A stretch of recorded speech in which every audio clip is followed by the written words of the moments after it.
சதவீதம் actual fair என்னவோ அதை கழிச்சின்னு இது பண்ணுறாங்க. இப்போ நான் வந்து இண்டன் ரயில்வே ஸ்டேஷன்லேருந்து எட்ஜுவர் ரயில்வே ஸ்டேஷனுக்கு போனேன். அப்போ அதுக்கு வந்து கார்டில் பயணித்தால் நமக்கு 4 பவுண்டில் போய் வர முடியுது. போக 4 பவுண்டு, வர 4 பவுண்டு. ஆனால் இதுவே நீங்கள் கேஷாக பணம் கொடுத்து பயணிக்கணும்னு சொன்னால் போகிறதுக்கு 7 பவுண்டு, வரத்துக்கு 7 பவுண்டு, ஆக 14 பவுண்டு செலவு பண்ணணும். ஆக இதுதான் வந்து பணம் கொடுத்து ட்ராவல் பண்ணுறதுக்கும் பணம் கொடுக்காமலே நம்ம பயணிக்கிறதுக்குமான வித்தியாசம். ஆக இது வந்து என்னென்னா அந்த கார்டில் அப்பப்போ ரீசார்ஜ் பண்ணலாம். எல்லா ரயில்வே ஸ்டேஷன்லேயும் அவங்க வந்து அந்த கார்டை ரீசார்ஜ் பண்ணுறதுக்காக ஒரு மிஷின் வச்சுருக்கிறாங்க. அந்த கார்டை எடுத்துகிட்டு போய் நம்ம காமிச்சோம்னா அந்த கார்டில் அது உங்களுக்கு எவ்வளோ பேலன்ஸ் இருக்குன்னு சொல்லுது. இப்போ நீங்கள் எவ்வளோ ரீசார்ஜ் பண்ணிக்கணும்னு நினைக்கிறீங்களோ அதை ரீசார்ஜ் பண்ணிக்கலாம். அதுக்கும் பணம் கட்டணும்னு அவசியம் இல்லை. உங்கள் மொபைல் ஃபோனில் இருந்தோ அல்லது உங்களுடைய டெபிட் கார்டு, கிரெடிட் கார்டு, அதன் மூலமாக நீங்கள் என்ன பண்ணலாம், அந்த கார்டை ரீசார்ஜ் பண்ணிக்கலாம்.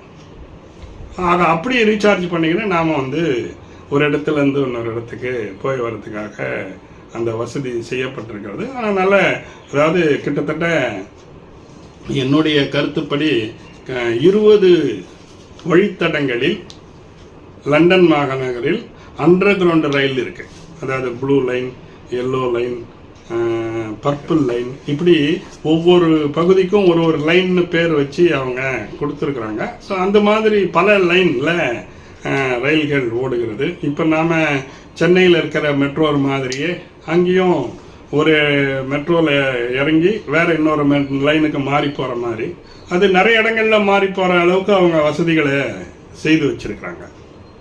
ஸோ மெட்ரோ பயணம் என்பது சரியாக இருக்குது. இந்த கார்டு வந்து அண்டர் கிரவுண்ட் ரயிலுக்கு மட்டும் இல்லை, பஸ்ஸுக்கும் அதே கார்டு தான். ஸோ பஸ்ஸில் வந்து கண்டக்டரே கிடையாது. எல்லாம் சிவப்பு கலரில் அங்கே இருக்குது பஸ்ஸு. ஆனால் பஸ்ஸில் வந்து கண்டக்டரே கிடையாது, டிரைவர் மட்டும்தான். டிரைவர் சீட்டுக்கு முன்னால் ஒரு ஸ்கேனர் வச்சுருக்காங்க. இந்த கார்டு எடுத்துகிட்டு போய் அங்கே காமிச்சோம்னா அது வந்து அந்த வழித்தடத்துக்கான கட்டணம் என்னவோ அதை கழிச்சிக்குது, அவ்வளோதான்.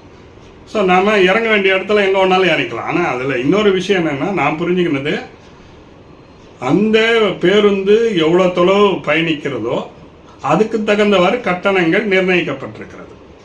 ஆக ஏறுமிடத்திலிருந்து இறங்குமிடம் வரை மொத்த தொலைவுக்கும் ஒரு கட்டணம் நிர்ணயிக்கப்படுகிறது. அதுக்கு அதே கட்டணம் தான் எங்கே ஏறி எங்கே இறங்கினாலும் வசூலிக்கப்படுகிறது. ஒரு சில வழித்தடங்களில் 3 பவுண்டு, ஒரு சில வழித்தடங்களில் 1.5 பவுண்டு, ஒரு சில வழித்தடங்களில் 4 பவுண்டுன்னு சொல்லிட்டு அவங்க நிர்ணயிச்சிருக்காங்க.